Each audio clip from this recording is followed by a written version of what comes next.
પ્રભુ ઈસુના ગૌરવી નામમાં આજની પ્રેમી સલામ, જય મસીહ કી. મિત્રો, આજે આપણે પ્રભુનો આભાર માનીએ છીએ કે પુનરુત્થાનના સાક્ષી સ્વરૂપે પ્રભુના શિષ્યોએ જે કામ કર્યું એ અદ્ભુત નમૂનો આપ્યો છે. અને એમાંનો એક એ તો બારનાબાસ વિશે આપણે 2 દિવસથી જોતા આવ્યા છે કે બારનાબાસ શરૂઆતની મંડળીને માટે કેવી રીતે એક આદર્શ નમૂનો એણે પૂરો પાડ્યો, અને જેથી કરીને એની સેવાથી પણ મંડળી વૃદ્ધિ પામી.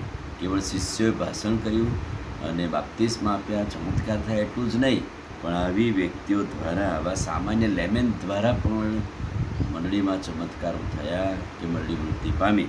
અને આપણે 2 દિવસ જોયું કે આર્થિક કટોકટીભરી પરિસ્થિતિમાં એક મદદ કરવાની ભાવના બારનાબાસમાં હતી. પ્રેરિતોના કૃત્યના 4થા અધ્યાયમાં આપણે જોયેલું. અને એણે સગડું વેચીને સગડું મૂલ્ય પ્રેરિતોના પગ આગળ મૂક્યું વિશ્વના મહિમાને માટે. ત્યાર પછી સંત પાઉલને લોકો સ્વીકારતા નહોતા, અને એટલા માટે બી પરિસ્થિતિમાં બારનાબાસ પાઉલ પાસે ગયો, એની આંગળી પકડી અને એને યરુશલેમની મંડળીમાં લાવ્યો અને ઓળખ આપી કે આ તો પ્રભુનું પસંદ કરાયેલું પાત્ર છે.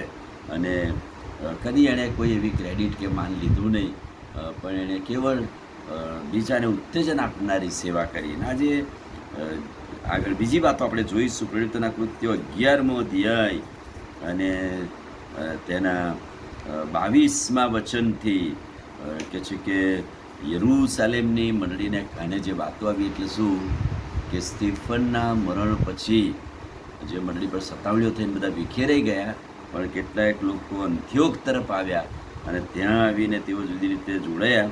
પણ ત્યાં જરૂર હતી કે કોઈક વ્યક્તિ જાય અને એમને ઉત્તેજન આપે. અને અહીંયા 22મા વચનમાં કે છે કે અંત્યોક વિશેની વાત યરુશલેમની મંડળીને કાને આવી, ત્યારે તેઓએ બારનાબાસને અંત્યોક મોકલ્યો.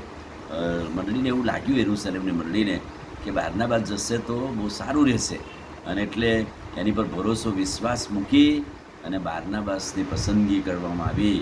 અને એને કહ્યું કે ભાઈ તું અંત્યોક જા. અને ત્યાંના લોકોને દ્રઢ કરીને લખ્યું છે, તે ત્યાં આવ્યો ત્યારે દેવની કૃપા જોઈને આનંદ પામ્યો, અને તેણે સર્વને દ્રઢ મનથી પ્રભુને વળગી રહેવાનો બોધ કર્યો. અદ્ભુત વાત છે કે કેવળ મૂલ્ય આપ્યું, દાન આપ્યું એટલેથી બસને પહેલાં બોધ કરનાર એટલે પ્રબોધક હતો.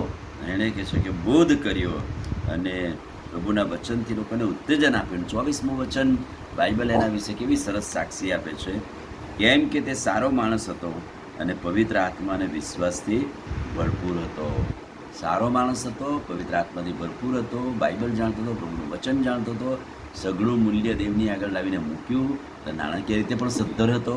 કેવી મોટી જબરજસ્તની સાક્ષી. અને એણે જ્યારે ત્યાં સાક્ષી આપીને બોધ કર્યો, બાઇબલ સાક્ષી પૂરે છે. અને ઘણા લોકો પ્રભુની મંડળીમાં ઉમેરાયા.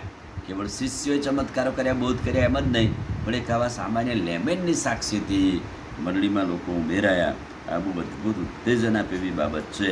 અને બીજી વાત એણે શું કરી, એકલો જ પોતે બોધ કરે એવું નહીં, એને પાઉલ યાદ આવી ગયો. અને એને કહ્યું મારા કરતાં પાઉલ કદાચ સરસ શિક્ષણ આપી શકે એમ છે.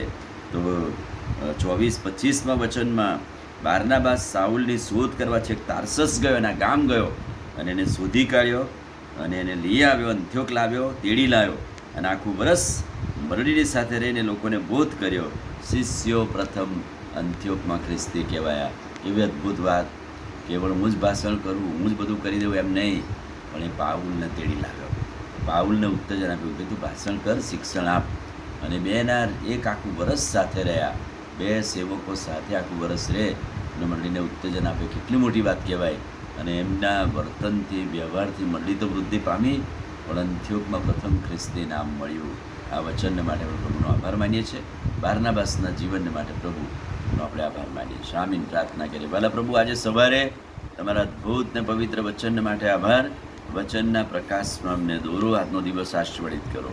પ્રભુ ઈસુના નામમાં માંગીએ છીએ, સાંભળો ને માન્ય કરો. આમીન. God bless you.